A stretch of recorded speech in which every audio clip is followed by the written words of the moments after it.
And Fred, boy, I tell you, like you said, if you were trying to time this market, it'd be a little bit tough. Yeah, it did by the hour instead of by the week or the month of the year. I mean, literally, any given day now, you're up 400 or 500 points, or down 400 or 500 points, depending on who says what about. Predominantly, it's the trade war talk. Every time we had 11% correction going down into early January, we've had several attempts for the market to recoup those losses, and every time it gets clobbered, the minute somebody says anything about trade wars. Yeah, it seems like trade. I should say. The administration usually says something that's inflammatory, then the next day they say they're really not as serious as they seem to be, and then it goes up and down, up and down. Yesterday, I guess we had the scandal, the investigation of the lawyers' offices that wrecked the day. It was up considerably, then right at the end it tanked off. Now it's back up again. And one of the long-term indicators, it's not uncommon for financial people to talk about, is they'll follow a 200-day moving average. It's kind of like smoothing out the last couple hundred days. Is the market above it or below it? Is it uptrending or downtrending? And for the first time in 400 days, the stock market value, the Dow Jones Industrial, the S&P 500, went below it, and everybody started getting really worried about it. But when you really dig into the data, that's not how bear markets start. From an historical perspective, I should say. They tend to portend actually more strength coming, because what it says is, hey, we've had this really long, and that probably means something. So as it turns out, when I went back and looked at the data going back to about 50 or 60 years, and it seems like the returns after these long streaks, going 400 days without breaking that 200-day moving average, actually the returns have been exceptionally strong. I mean, that doesn't mean they have to be, but it certainly doesn't mean anything necessarily. It's hard to draw any conclusions of just being negative about it. And of course, we've all seen the volatility that's spiked quite a bit. In fact, the last 2 months have been one of the most volatile periods in the past decade. And boy, don't we know it. I mean, and of course, it's magnified because last year, I think there were fewer than 10 days where we had a 1% drift in the stock market, the broad U.S. market. And this year we've had 25 or more, probably now today, 26 or 27. And on a trailing 60-day basis, so if you kind of look at it in blocks of a couple months at a time, it's the highest volatility or fluctuation since 2009.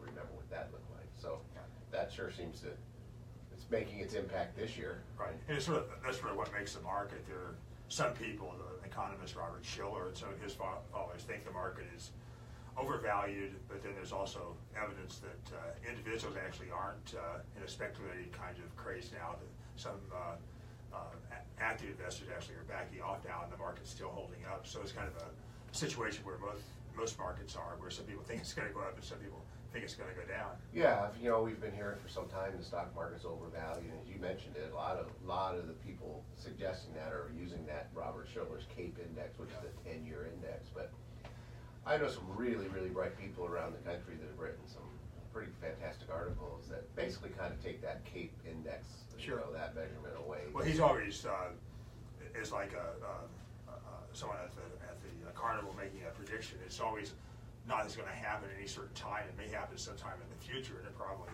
will happen sometime in the future. Yeah, it's just interesting, though. I tend to look more, and it's not perfect either. There is no perfect indicator, obviously.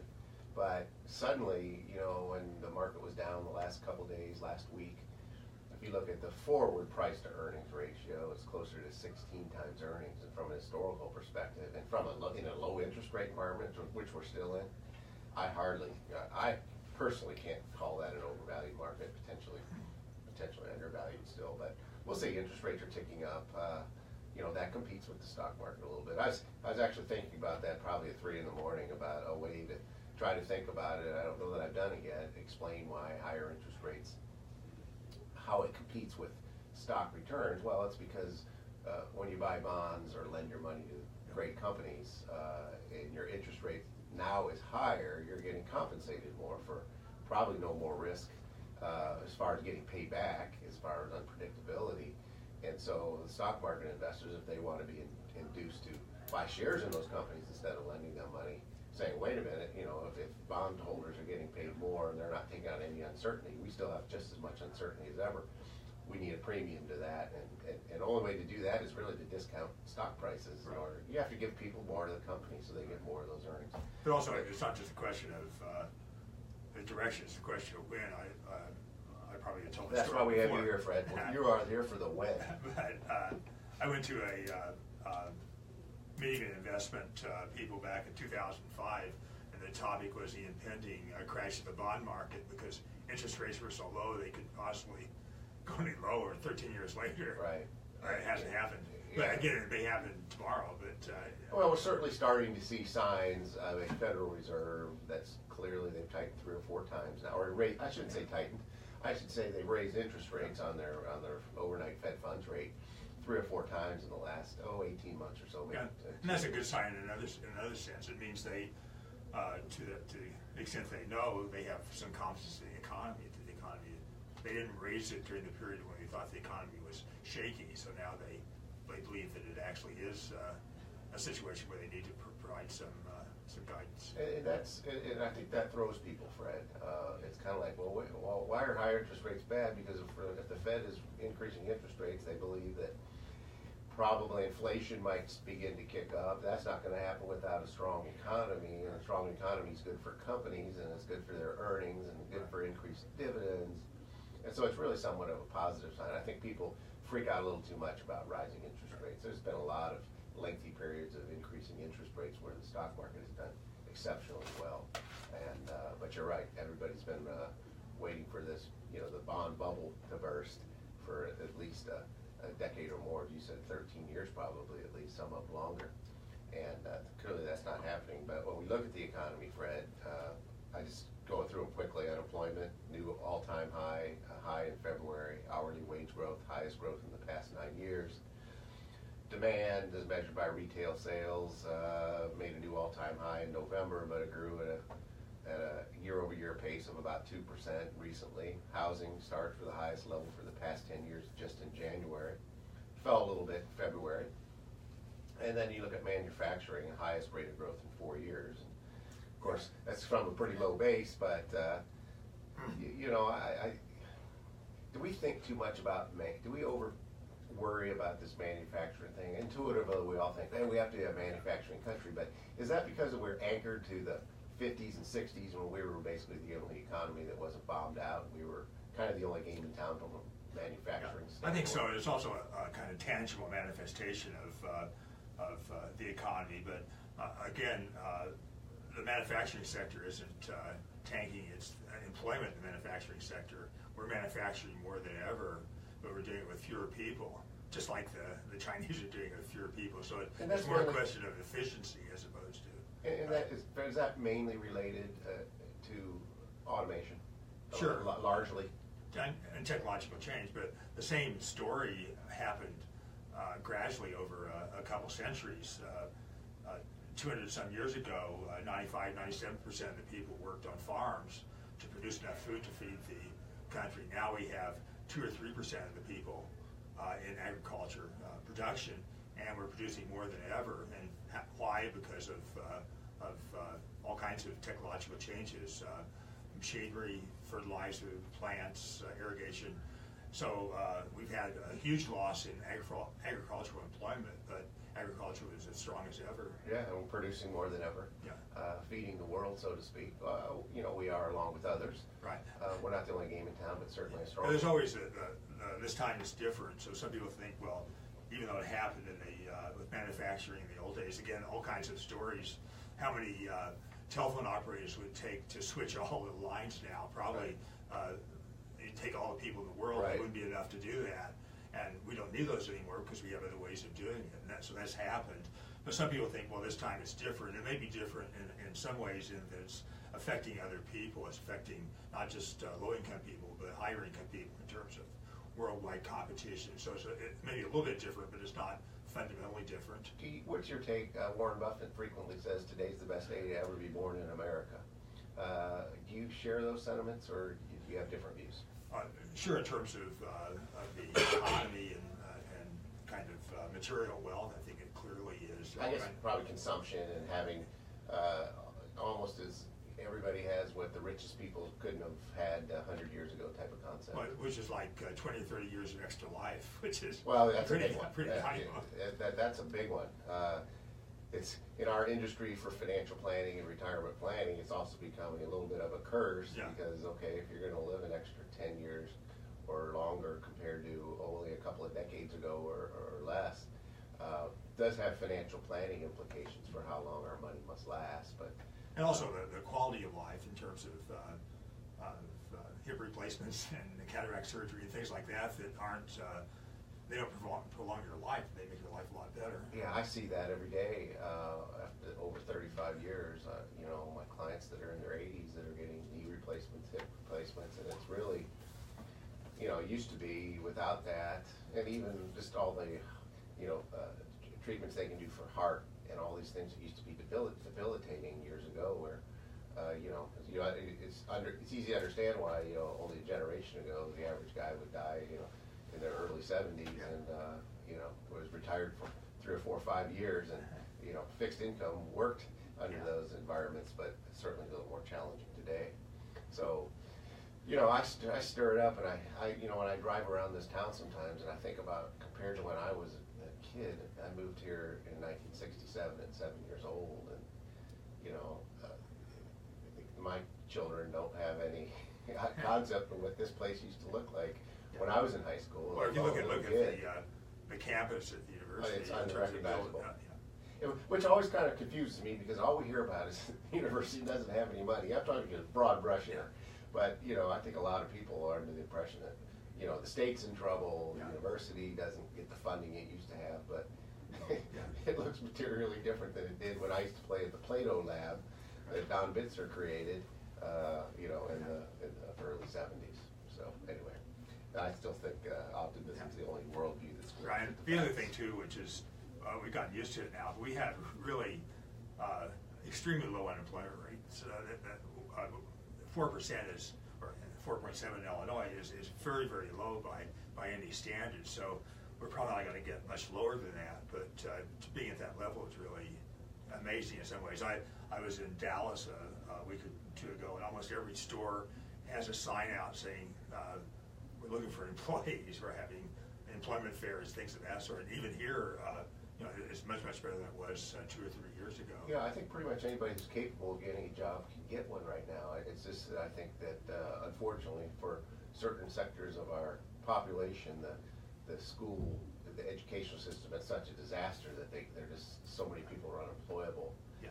I talk to friends that are manufacturers, and just, you know, even to work in manufacturing now, you have to be able to do, you know, some math and, you know, critical thinking.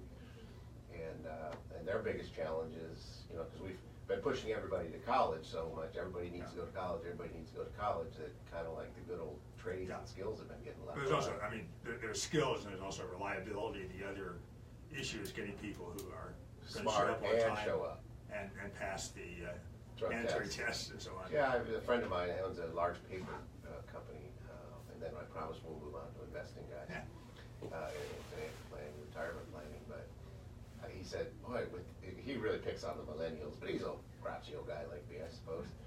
He said, oh, I can get people to show up, and I can get smart people. I just can't get smart people that will show up. And I think there's a lot of that sentiment out there, that's the way.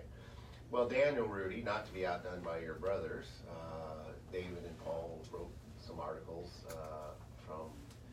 that were published in Investopedia, which is kind of like one of the holy grails in our industry. You know, Investopedia is it's kind of like that's where you want to be published if you're a young person or old like me. And his brothers, David and Paul, had written articles. I don't know if you hit one yet, Ryan? No. Oh, didn't mean to humiliate you there. No, I know you've been in some articles. I can't remember them all. You guys are frequently quoted in articles, but Daniel wrote one about millennials and investing. And even for millennials, thinking about retirement is kind of a strange concept to them. But I always talk about it as those early dollars people invest are the powerful dollars. And I just read a great article, and I can't remember if it was Morgan Housel or whoever who wrote it. Talked about Warren Buffett, and the reason Warren Buffett has all these 80 billions or whatever is he started basically in the 3rd grade, and by the time he was in college, I think he had the equivalent today of $10 million in today's dollars. and how had he waited into his 20s, how he might only have $1 billion or $2 billion and barely make the billionaire list. And it's that power of starting early. I've always called it, it's your most powerful dollars to invest or when you're young. And I think it's hard for younger people to kind of take that concept up. So Daniel, again, not to be outdone by your older brothers, you recently wrote an article for Investopedia that actually made their homepage for a few days. And that's usually a pretty good sign that they thought well of the article. But it was 7 most important retirement savings tips for millennials. Now, we've shared that on our Facebook and Twitter page, and it's also posted in the media page of our website at ruediwealth.com. So let's talk a little bit about that. What drove you to even write that? The word millennial and retirement don't seem to even be in the same sentence ever, but yet you wrote this article. No, and I find that interesting because people my age, it's almost, you have higher stakes because for a person like me, I have a very, very long time horizon. You're in your mid-20s, just so people know. Right, mid-20s. So for me, I'm looking hopefully, at 50, 60 years of investing, right? And that's a long time. So if you don't start now and that compounds over 60 years, that's a lot of money lost. And, I think everyone talks about, the magic of compounding, but nobody really understands, well, how does this work? How fast does it work? I think one of the areas that we struggle with, most human beings struggle with, is thinking about exponentiality. Right. It's a concept. If you ask somebody to add 8 plus 8 plus 8 plus 8, 8 plus 8, they can usually get there. If I tell me what's 8 times 8 times 8 times 8 times 8 times 8, you're going to get a blank stare. So I think that maybe that's part of it. We all hear about compounding, but it doesn't seem to resonate as much as it should. Is that kind of what your point on that is? Right, and that's really just the beginning of it. Obviously, me being a retirement planner, I have my own retirement plan, and I saw how helpful it was for me kind of to just get a grasp of the numbers, like, well, here's kind of what I want to spend in retirement as of now. Things are going to change throughout my life, but at least let's hone this in so I know how much I need to be saving, what type of portfolio I need to be in. Because if you don't do those things now, what if you wake up and you're 50 and you go, well, I would like to retire at 55, but doesn't look like I can. Those are big implications. Right, and I suspect for people your age, in Ryan's age, you might not even think about, maybe they should even quit calling it retirement savings. Maybe they ought to talk about work optional saving, to where, today's 25-year-old in their mid-50s, they may be looking at another 20 or 30 years of choosing to work, but they may want optionality as opposed to retirement. And so it really still applies. It'd be nice to have a 5 in front of your age and say, wow, I've done some of these things for quite a long time. How do I get to go do something that now is my passion? That maybe I can make some money at it, or maybe I can make good money, but maybe not a lot of money, but that's what I want to do. So it's having that optionality.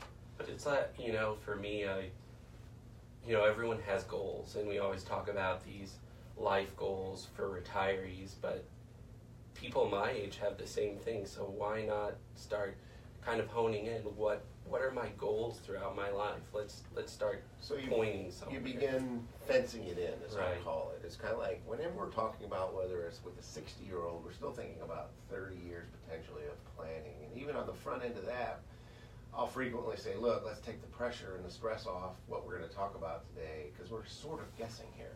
But let's start fencing it in. So I like that concept. So what was your number one? And is your number one, is it by importance or just not necessarily so? Not necessarily so, because really the first one is just, I was saying, let's get an idea of what compounding can do for you. And there's this rule called the rule of 72T, or not 72T, sorry. That's the IRA exception. Yeah, I'm thinking about IRAs here, but it's called the rule of 72. And it's a back of the envelope approximation, and it gives you an idea of how long it's going to take for your investment to double based on an interest rate. So what you do is take 72 and divide it by the interest rate. Or your rate of return. Or your rate of return that you think you're going to get, and then you can kind of fence in how fast your money will double. Now, that being said, I know you're probably going to jump all over this. Oh, I never did. There are a lot of times when obviously it's not going to cooperate perfectly. You know, if let's say the S&P 500, it's returned about 10% since 1926. So you could imagine that your money would double if you invested in it roughly 7.2 years, right? But obviously there's time periods where that doesn't happen. But at least it gives you an idea of like... So you say on average over a lifetime, if you've earned a compounded 10% rate of return, which has been the historical approximate return, in fact we rounded down, Right. Of owning the biggest companies in America, on average you would have doubled your money every 7 years. Right. And the key two words are on average. You know, that's kind of the effect you had, but not every 7 years. Right. Okay. But, you know, so let's say you're 29 and the average doubling is 7.2 years, Right. to be kind of exact. Well, that means your money would have doubled 4 times already in your lifetime. Right. That's kind of a lot when you think about It's it. back to the Warren Buffett, article I talked about. The fact that he started investing literally in 3rd grade is the reason he has so many more billions today. It's not so much his decisions; they were obviously important, but it's the compounding of that initial wealth that he built is what really put him on the map. Right. It's usually kind of what you say. You put in perspective when it's like, well, it gets crazy when it goes from 100 to 200. Well, that's nice. 100 to 200,000 is interesting. That's interesting. But then it goes 200, 400, and then that 400 to 800, and then Kind all in of a that sudden, same time frame. right? And then all of a sudden, you're looking at on the back end, because you let it compound over all those years. You're looking at big numbers. So the earlier you get started, it gets back to my point. That's why those are the most powerful dollars you'll ever invest are your earliest dollars. Right. And then the second one, your number 2, I see is investing retirement savings in stocks, or what I call the great companies of America and the world. Right. When you have I just want to kind of make sure we take this right. It's retirement savings, so people are going to go, I can't believe, you suggest 100% stocks. Some people, that's fine, but it's for retirement. If it's for retirement and you're my age, it should be 100% stocks, because you need that compounding over your lifetime. And bonds would be an irrational lifetime investment for someone who's saving for maybe 40 or 50 years. Exactly. You need that return over your lifetime to keep up with inflation, keep up with taxes. And not only that, if you just saved and kept it in cash over your lifetime, I've ran the numbers. You're going to have to save astronomical amounts. Well, you can't look. The long-term returns of bonds over the last roughly 100 years.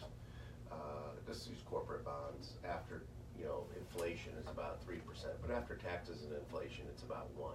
It's going to be really hard. It's going to be difficult to look. The only reason we save is so that we can accumulate more purchasing power down the road. That's why we forego spending today. And that's why we invest, is obviously, to me anyways, we're trying to accomplish something, and typically it's building more purchasing power that we can enjoy down the road. Right. And bonds and cash aren't going to do that, never have, and probably never will. And just to be clear, when you're investing, you should probably go with a low-cost, diversified mutual fund or an ETF. You want to be as diversified as possible. Remember, right. We all sit around and know what ETF means. When I sound like a mean dad lecturing my son, we have to be careful. Just to say, if we're going to say ETF, that stands for Exchange Traded Fund, which is basically the twin cousin of a mutual fund. Right. And I think one nice thing with this too, I was just thinking, because I have friends ask me, what should I do? I have this little amount of money, because some funds won't allow you to invest unless you have a certain amount of money. But usually that's not a problem in a 401k plan, right. But it can certainly be outside of that. But let's say you're doing it outside of that. I just wanted to give an example, because off the top of my head, but the Vanguard Total World ETF, that doesn't have any amount of like initial investment or anything like that, so it's a good starting point. You could for go people, to Schwab, or Charles Schwab, and buy their S&P 500 index fund without any commissions, without any minimum. So compared to when I first got in this business, or even 10 years ago, it's become so much easier for people that just have really modest amounts of money to save, it's really miraculous what's occurred, and I think that's a good thing. So there are options out there. That's why I just wanted to mention that, because I think some people are like, well, I don't have enough money to invest right now. It's like, well, I could literally open an account at Vanguard for you and invest your $100 that you have extra, from your paycheck. And then one of the things I noticed your number 3 was use tax advantaged accounts. So your next recommendation was actually invest in Roth IRAs and Roth 401ks. I suppose you're saying, as opposed to maybe the traditional tax deferred version of it, use the tax free. And Ryan, you just recently wrote a blog about Roth IRAs, kind of all the ins and outs. We're going to get to that, but I thought I might let you jump in on this. Why, for young people, typically focus and advise that they really seriously consider the Roth, which is the tax exempt version. You don't get a deduction for it on the front end, but as long as you follow the rules, it becomes the earnings end up being tax free, and you can withdraw money from it tax free. Again, you have to follow the rules. Right. That's the advantage, is if you have decades long of an investment time horizon, 20, 30, 40, maybe 50 years, like Daniel's saying, if you can let that money compound time and time again and double and double and double, all that money, provided you follow the rules, which we'll talk about, will be tax-free. So instead of like a traditional IRA or a traditional 401k, where you're not paying the taxes until you withdraw the money, in which case your account balance partially goes to the government, with a Roth account, you're receiving all of those dollars tax-free when you take that money out of the account. So it just gives you more money to spend at the end. Yeah, and one of the other things we'll probably talk about is, if you're afraid that maybe you haven't quite built your cash reserves up enough as a young person, and certainly that's the most important thing you can do before you start investing. But what's nice about a Roth IRA, for example, is if you needed to get at your contributions, at least the amount you contributed, you can get to those without penalty. You're listening to Paul Ruedi's On the Money radio show. I'm here with Daniel Ruedi and financial advisor Ryan Repko, both from Ruedi Wealth Management, and of course Dr. Fred Gertz. And you can call in with your questions at 356-9397 or text us on the Castle Heating and Cooling text line at 351-5357. So going back to that, Daniel, you put kind of a set it and forget it mentality. You suggest that people, in your words, use the buy and hold approach as your recommendation. And what I might say is it's the buy and buy and buy and buy and hold approach. Right. Why is that so important? I mean, we talk about this all the time, but especially at a young age, but at any time, market timing, it doesn't work. It's been proven over and over and over again that doesn't work. And it's sort of irrelevant, isn't it? And I mean, you don't need to time the market. Ryan can chime in too. He's a little bit older than me, but sometimes I get questions even at my age like, well, is right now the right time to invest? And I'm like, well, do you have the money? Well, yeah, then it's the right time to invest. You have a 60-year time horizon. All this up and down, that's not going to hurt you. You need to look at the big picture.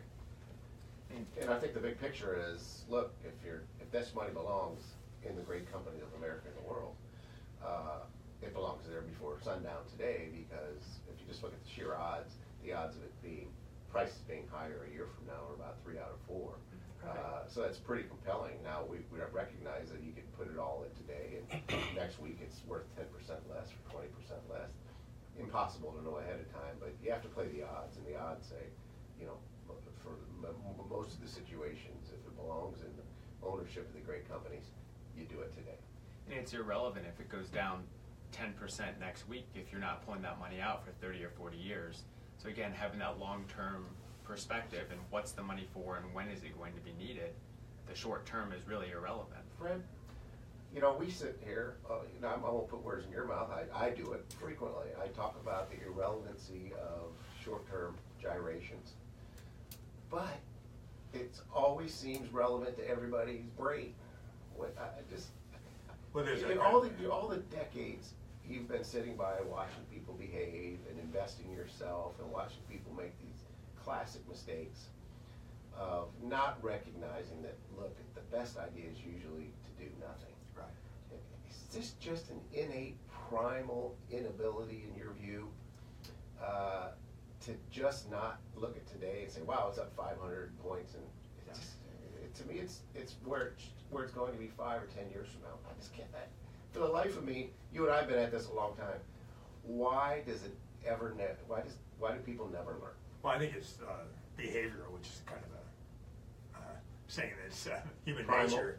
That again, if I had a lot to invest today and put it in, and then 3 days from now the market goes down by 20%, there's a lot of regret there, and you don't think about the long term, the 20, 30, 40 years in the future. So there's no way to avoid that kind of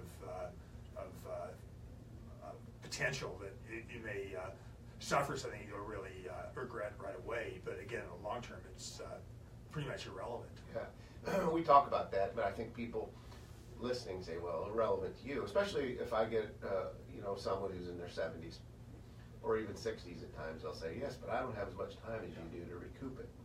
But I think, again, this is a sense of proportionality and perspective. Even a 60 or 70-year-old client may have 2 to 3 decades for things to play out, and usually that's a pretty good bet that better to not react, better to act than react. Act on a plan, don't react on an impulse. But the boys and I have talked about this a lot. I'm just stunned that over my 35 years that there's still such a deep need for an excellent investment advisor in a person's lives. And it just, to me, I sum it up, it's primal, and I don't think it's something that changes, which makes me happy because, thankfully, at least, I'll always have a job. Maybe the boys will too, as long as they do everything like me. But anyway, Let me add one thing that sure.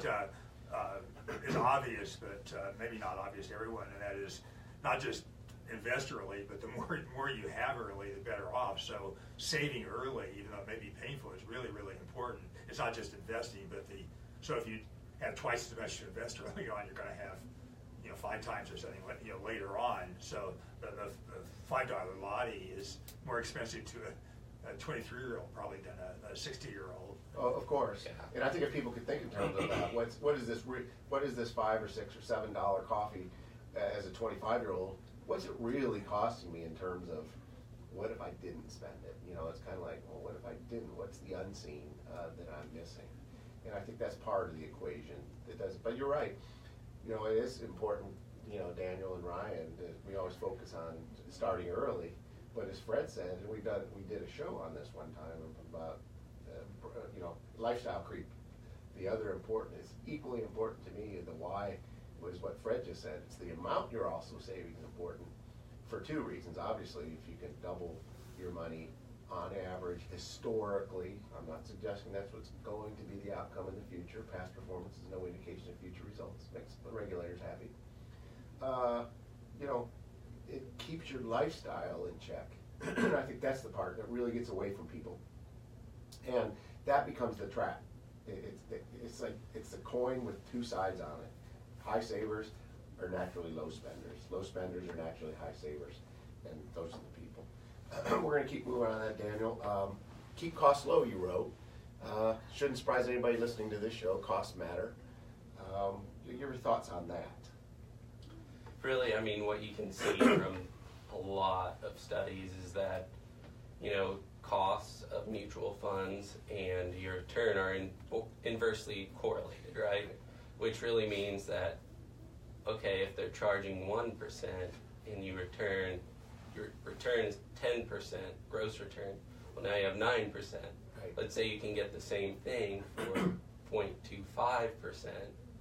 Well, now you have, Right. and your gross return is 10%, it's 9.75%. So you get to keep more of the return.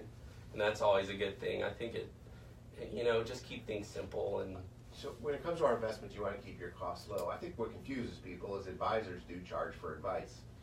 And I try to separate those 2 issues, obviously. When we are investing on behalf of our clients, we're using index or index-like funds. But people do pay us, and I think they pay us, reasonably well. I think that's a different cost structure because it's a different value structure. There's really no value in trying to pick stocks or pick winners, trying to handicap future relative performance based on past. So that's where you really want to drive your costs really low. That's what we do for our clients. And then there's the advice side, and that's the advice for potentially, maybe if I have somebody to talk to about my financial situation and my life's financial situation, perhaps I can do better than I might on my own, and have a better outcome. So one of the values that's a separate value proposition for hiring financial advisors, are they going to make me maybe a better investor? Are they going to allow me to keep my cool, keep my head during those difficult times? Are they going to lend me their long-term historical perspective that allows me to behave properly and stay in the game? I think that's a different value proposition of either hopefully increasing the client's returns a little bit more than they would on their own, maybe decreasing mistakes that they might commonly make on their own, or you save them a lifetime of emotional challenge and emotional turmoil of second guessing themselves constantly. So I digressed on that a little bit, because when we talk about fees, there's your investment fees, and then there's that, what's my advisor worth to me? And hopefully your advisor's worth, his or her weight in gold. But, and to add one thing about fees, I think for people who are maybe not necessarily aware, someone might say, oh, it's only a 1% fee for this fund. 1%, that's low. But really, in the investment world, and that's high. yeah, you can get it for almost free anymore. Right. You could build a global portfolio for, 2 to 3 tenths of 1%, and a global, there's a higher cost to build a global portfolio, because they're just, by their nature, there's still more expensive areas to trade in, etc. So that's a good point. Now, Dan, we're not going to get to all of them because I want to get to Ryan's Roth side, but people can go to our website at ruediwealth.com, and I would encourage your children and grandchildren to read those articles that the boys have written, and including the one we're going to talk about here in a minute. And you can get also on our at Ruedi Wealth Twitter feed and our Ruedi Wealth Facebook page. So shortly we'll be able to, on that TV, watch Mark Zuckerberg, talk to Congress. So anyway, it's a great article. I was impressed that Investopedia picked it up, kept it on their homepage for a while, and that suggests to me that, and I guess it had quite a few people read it. I mean, into the thousands, or you guys keep track of that, I don't. I saw 3,000 last, but I'm trying not to, put too much. Well, Keep your feet on the Gotta ground. keep my feet on the ground. Well, Can't if get cocky. he had more readers than his brothers did, he'd know the exact number. That's true. So Ryan, tax day is almost upon us. We're running out of time to make the Roth or traditional IRA contributions, at least to make them count for 2017. I think we take it, because we're financial people, we take it for granted that everybody knows the basic different types of retirement accounts. You know me, I like to back up and make sure that everybody has a strong footing in the basics. So you wrote a blog recently, what is a Roth IRA? Now when we think about it, we all talk about Roth IRAs and traditionals and which one's better, but so many times people, they won't say it because they're embarrassed perhaps, but they'll say, I don't even know what a Roth IRA is. You can read Ryan's blog on our webpage at ruediwealth.com. in our social media area, and we'll put a link on Facebook Live. By the way, I forgot to mention, we are on Facebook Live today. That would have been helpful on the front end. I'm sure your brother Paul's angry at me for not saying that, but we do run the show now on Facebook Live, at least for remembering going forward. So, Ryan, let's start with that. What's a Roth IRA, and compared to what? Sure. So I think what I'll do is I'll start with a traditional IRA. I think Okay. more people have a ground in that. So for most folks, traditional IRA is allowing you to put money into an account much like a 401k, where you're not paying the tax up front, and when you take the money out, let's say at retirement, that's when you pay the tax to the government. So it allows for tax-free growth, and then you get taxed on the back end. So that again is a traditional IRA. Now to contrast that, it's really just the inverse. A Roth IRA is the opposite. You pay the tax up front, so that way when you invest those dollars, provided you meet a few rules which we'll talk about, when you pull that money out of your Roth IRA, then there is zero tax of any kind. So it builds both the contributions and any income or interest or dividends 100% tax-free in a Roth IRA. And that's really as difficult as it needs to be. So that's really the essential difference, is when do you want to pay your taxes? Precisely.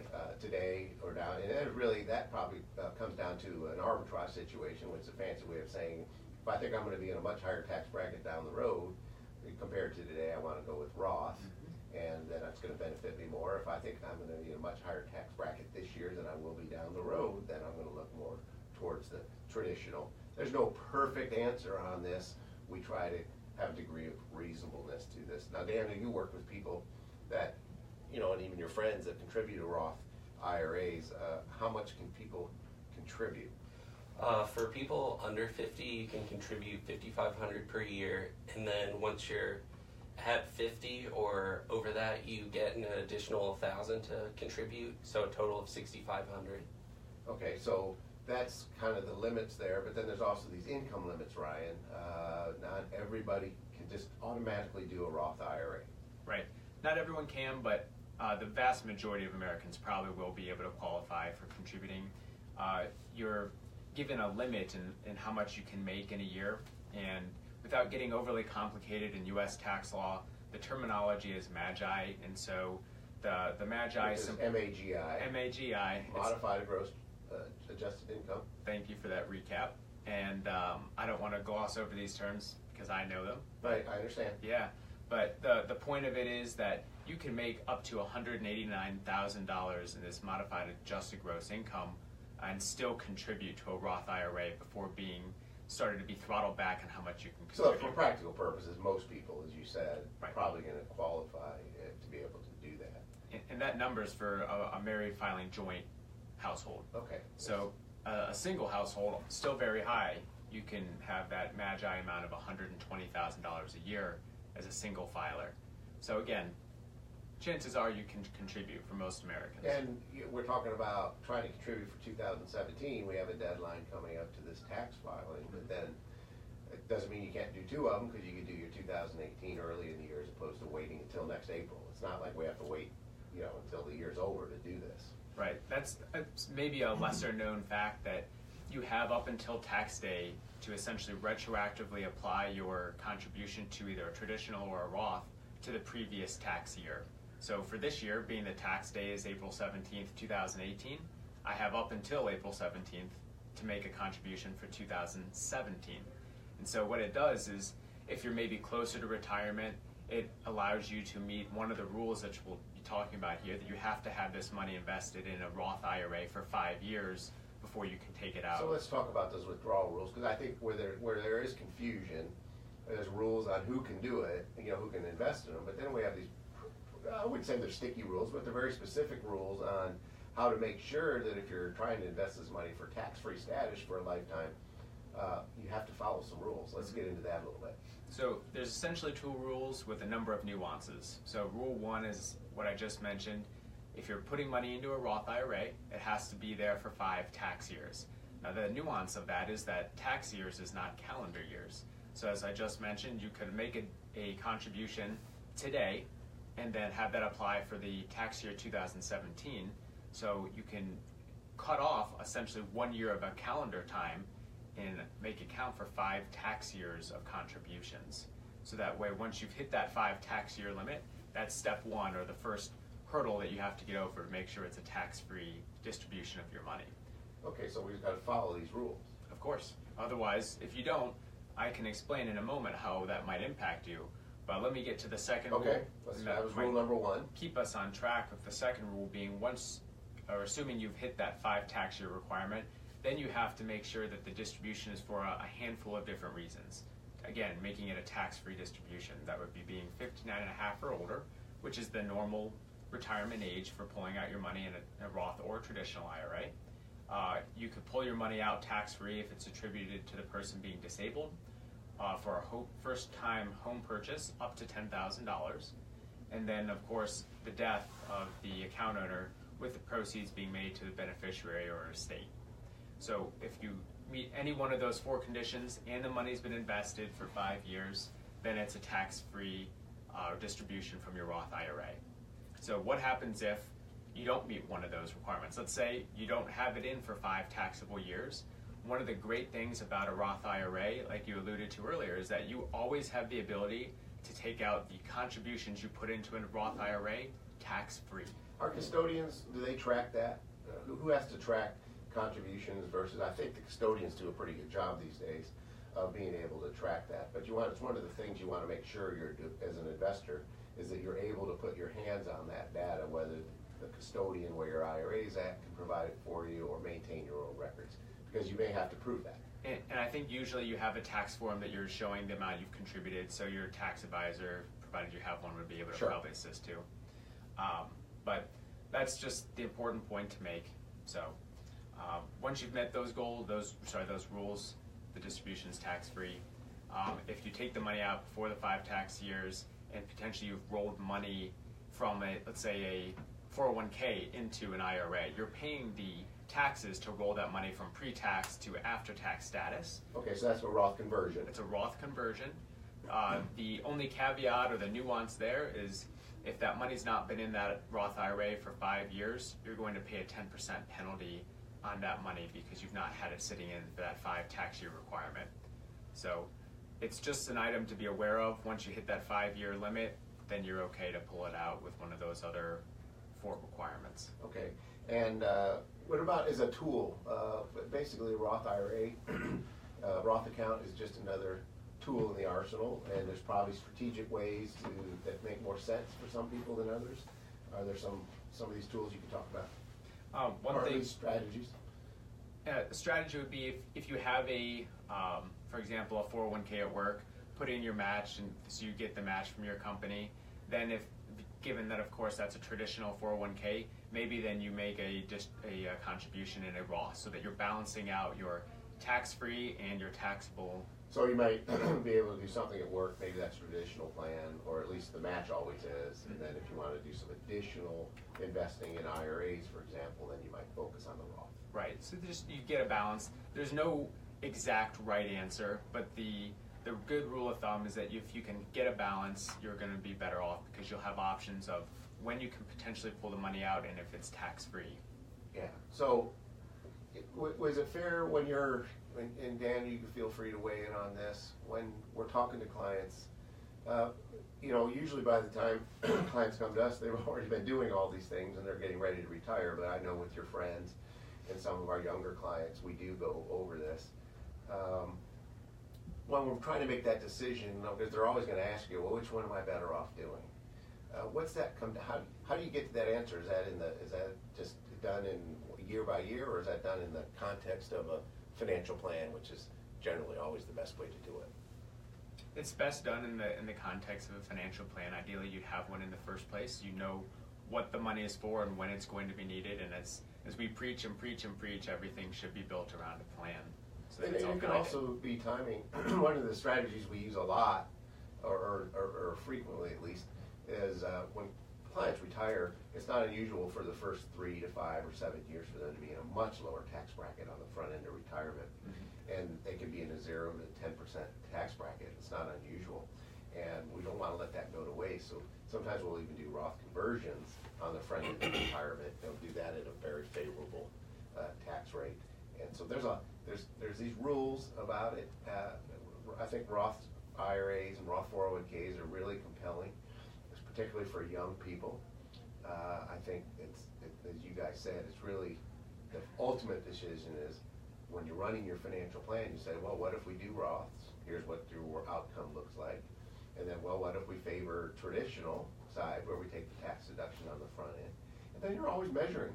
You're saying, well, if we do that, this is based on our simulation. This is what your outcome is, and is that the desired outcome? And if it moves the ball forward, to use the Roth instead of the traditional. Sometimes we'll even say to young people, look, 1 year in your 401k, do the traditional, and the next year, every other year, you do the Roth. There's no exact science here, but certainly for young folks that are in the front end of their career with much higher earning power, probably decades down the road, I think it's safe to say we probably, the majority of the time tell people your guys' age or in their 30s or even 40s, but certainly 30s, to almost you can default, other than isolated instances, to the Roth side of the equation. So, well, we got about another couple minutes left, guys. Oh, go ahead, Brian. You had one more? One thing I just wanted to say is just a strategy we talked about earlier. Those early dollars are the most powerful dollars. One thing that parents, grandparents can do to help their kids is if their kids are young, let's say they're working their first jobs in high school or maybe even college. Mowing lawns like I did. Exactly. I did that same thing. But you can allow your kids to take the money that they make from their job and spend it and use it, and you could maybe make a match in that same amount of earned income up to the $5,500 limit in a 401k, or excuse me, in a IRA or Roth IRA. As long as they have that earned income. Precisely. And that's kind of a nice way to incentivize them to, yeah, it's fun. You're mowing lawns for a reason. You want to go out and buy some things. But we also have to do some saving, and maybe the best way to teach that savings is say, look, you can spend some of your money. Thanks for listening to Paul Ruedi's On the Money. We'll be back in a couple weeks. Thanks.